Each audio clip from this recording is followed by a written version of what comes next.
গন্ধের জন্য যারা শুটকি মাছ খেতে পছন্দ করেন না বা খান না, কিন্তু সঠিক নিয়মে যদি শুটকি মাছ পরিষ্কার করে নেওয়া যায় বা ধুয়ে নেওয়া যায়, তাহলে কিন্তু আপনিও হয়ে যাবেন একজন শুটকি লাভার, কথা দিচ্ছি। আসসালামু আলাইকুম, ফারিস ফ্যামিলি ব্লগ চ্যানেল থেকে আমি ফারিয়া আপনাদের সাথে ছোট্ট একটা ভিডিও শেয়ার করছি। আশা করছি আমার আজকের ভিডিওটি আপনাদের ভালো লাগবে এবং অনেকের উপকারে আসবে। চলুন আপনাদের সাথে শেয়ার করি আমি কিভাবে শুটকি মাছ পরিষ্কার করি। একদমই গন্ধ থাকে না, আমাদের বাসায় কিন্তু সবাই শুটকি মাছটা খেতে পছন্দ করে। আমি এখানে লইট্টা শুটকি নিয়েছি। তা আমি প্রথমে একবার কিন্তু ঠান্ডা পানি দিয়ে শুটকি মাছটা ধুয়ে নিয়েছিলাম যেন বালুটা চলে যায়। এরপরে কিন্তু আমি গরম পানি দিয়ে কিছুক্ষণ ভিজিয়ে রেখেছিলাম। পানিটা যেহেতু গরম, আমি একটা স্পুন দিয়ে কিন্তু শুটকি মাছগুলোকে ভালো মতো নেড়ে চেড়ে দিচ্ছিলাম যেন ভিতর থেকে বালু বের হয়ে যায় এবং যে আঁশ আছে শুটকি মাছের সাথে সেই আঁশগুলো বের হয়ে যাবে।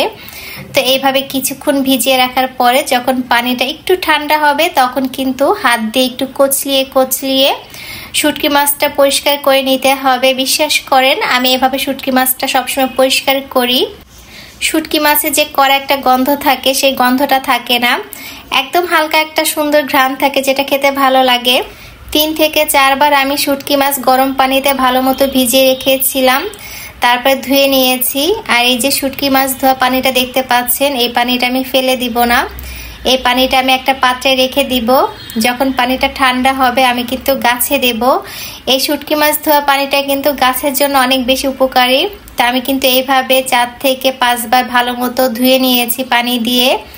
তো ধোয়ার পরে কিন্তু এখন আমি ঠান্ডা পানি দিয়ে ধুয়ে নিব। তো ঠান্ডা পানি দিয়ে যখন আমি শুটকি মাছটা ধুয়ে নিব তখন কিন্তু খুব বেশি চটকিয়ে ধোয়া যাবে না, যেহেতু গরম পানি দিয়ে ধোয়ার কারণে শুটকি মাছ অনেকটাই নরম হয়ে গিয়েছে। যখন ঠান্ডা পানি দিয়ে ধুয়ে নেবেন আলতো হাতে ধুয়ে নেবেন, এতে কিন্তু শুটকি মাছগুলো আস্ত থাকবে, রান্না করার সময় ভেঙে যাবে না। আমি কিন্তু সবসময় এভাবে শুটকি মাছটা পরিষ্কার করে নেই। আমাদের বাসার সবাই কিন্তু শুটকি মাছটা খেতে খুব পছন্দ করে।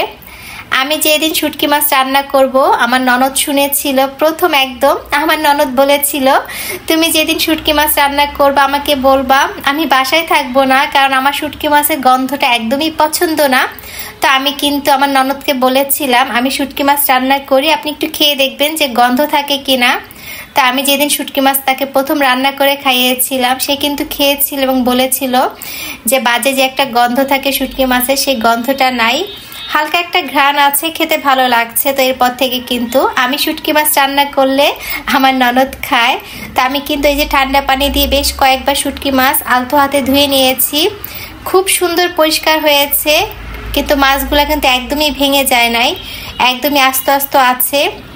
বিশ্বাস করেন এভাবে যদি শুটকি মাছ ধুয়ে নেওয়া যায় শুটকি মাছের যে কড়া একটা গন্ধ থাকে সেই গন্ধটা একদমই থাকবে না। তো এইভাবে শুটকি মাছ পরিষ্কার করে রান্না করে খেয়ে দেখবেন, কথা দিচ্ছি আপনিও হয়ে যাবেন শুটকি লাভার।